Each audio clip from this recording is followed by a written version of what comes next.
Thank you very much, Comrade Muzi and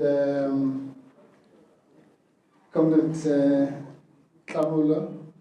Unfortunately, mine is a legal one. It's not as revolutionary as Comrade Kamula. I've been asked by the President to just give a brief outline, because we've had so many cases, there's been a multiplicity of cases in such a short space of time, that some people are confused as to where we are, which cases are still happening, and so on. And I was therefore asked to give some perspective and context. And as I say, my part will be quite short before I hand over to the political people. I'm just a lawyer, I don't know anything about politics. Yes. Now, and on a serious note, I've been given permission by the Pan-African Bar Association of South Africa, that I'm a part of, as previously, to participate only in my professional capacity. So if you want to hear my political views, and I do have plenty of them sometimes, you'll have to go call me some other time. So the MK party has been involved in what I call an unprecedented 11 cases in the space of about 3 months. I don't think there's any organization that has ever been to court so many times in such a short of space of time. In short, as you might know, from the 19th of March we were in Bloemfontein in the electoral court, where we had been taken by the ANC to deregister the party. They failed. On the 27th of March, the ANC also took us to the Durban High Court to fight over the logo and the trademark. They failed. On the 9th of April, the IEC took us to the electoral court in the electoral court which was sitting in Johannesburg. And that was because the electoral court had taken a decision, as you might remember, to exclude the former president, and we had appealed against that decision. The electoral court found in favor of Mkhonto Sizwe and former President Zuma, and then they appealed to the Constitutional Court, where we brought a case for the recusal of the judges there, which they dismissed. And then on the same date, the 10th of May, there was the IEC appeal, which was upheld. Then, a few days after that, there was a case in the electoral court where the IEC sought to remove Mr. Visvin Reddy and Bongosi Kanyile from the list on the basis that they had made certain statements. Then thereafter, of course, there were the two cases, one in the electoral court and the other one in the Western Cape High Court, brought by Mr. Jabulani Khumalo, who went to the electoral court and basically brought the same case in the Western Cape High Court, both of which were unsuccessful.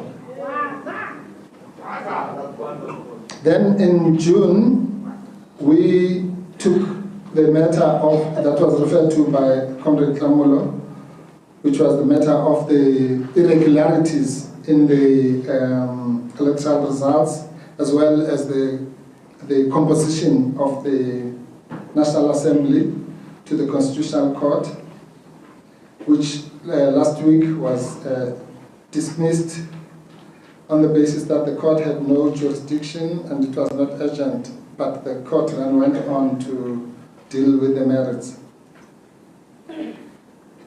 And currently there is an electoral court matter that Comrade Tlamulo referred to, and then also there's the electoral court case of the ATM in which the MK party is cited.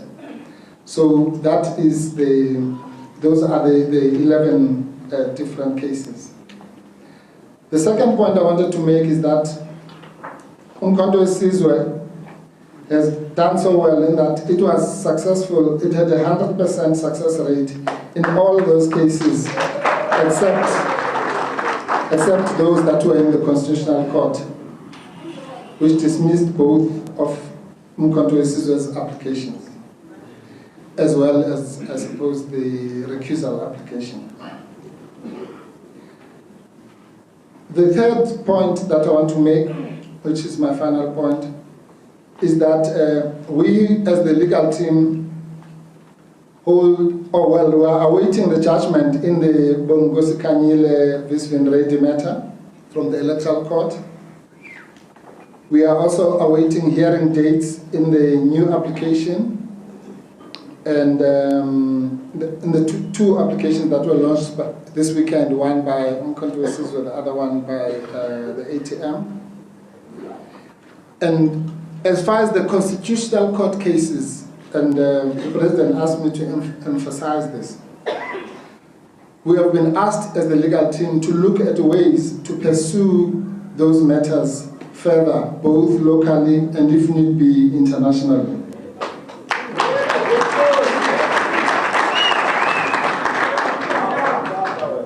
The legal team will give a comprehensive advice to the clients, and the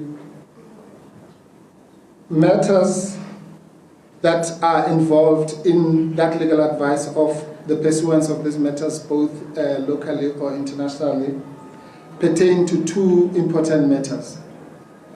One of them is the setting aside of the election as a whole, and which, if successful, will therefore be followed by a re-election within 90 days.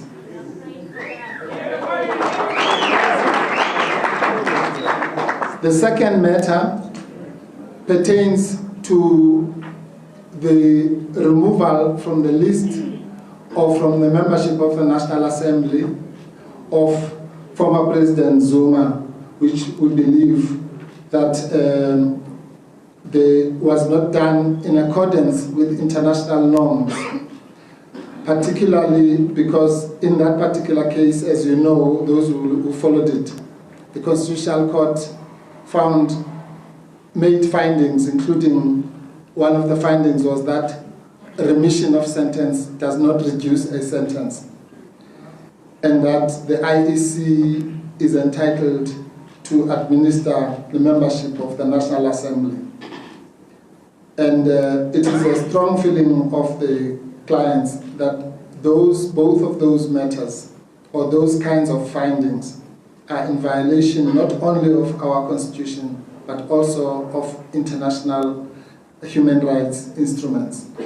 And therefore, thank you. And therefore, those are the matters that will be pursued further. So, if the media has been writing all sorts of things about these matters, some of them completely off the mark. So we just thought we should make those remarks. For example, the issue that was raised by Comrade Tlamulo about the matter that was raised in the Constitutional Court. Even today in the Sunday Times, there's a long article, I think by Frenny Rapkin, about how there was no evidence and this and the other. And this has been clarified 100 times, that case was not about the evidence. That case was about the premature declaration of the results by the IEC, number one. And secondly, it was also about the quorum, the issue of the composition of the of the National Assembly. And I just want, before I hand back, want to say that the problem, I think, sometimes is that the people who comment on these things are just lazy to read. And if one person makes a mistake in the media, then like sheep, everyone follows that mistake. And then it's just perpetuated. All these people had access to these papers, and I just want to read one paragraph, which makes it clear that they are all off a wrong tangent when they say, but where was the evidence and all that? This is what was said in those papers, very simply, at paragraph 15. Before dealing with the issue of jurisdiction, and in order to save unnecessary debate, which obviously we failed, it will be crucial to state upfront what this application is not about. Right? What the application is not about. And the word not is underlined. We say this application is not about reviewing or appealing the IEC's dismissals of the objections of vote rigging, incompetence, and the like, or any cause of action which falls under Section 20 of the Electoral Commissions Act of 1996. The group of parties aggrieved by those decisions who are here have reportedly taken or intend to take whatever legal steps are open to them in that regard. The applicant also intends to present whatever new evidence it has gathered in that respect to the IEC in the form of objections. Those issues are referred to here in merely for historical context. What this application is about is the separate issues of declaring, in terms of Section 172 of the Constitution, certain conduct of the IEC, that is the rushed declaration of results, to be unconstitutional, setting such conduct aside as just and equitable remedies, and giving a proper constitutional interpretation to Section 46 of the Constitution. That's the one that deals with the composition. So anybody who wants to be asking all this, well, why was there no evidence in the application and all that, must just read paragraph 15 of the application. Thank you very much.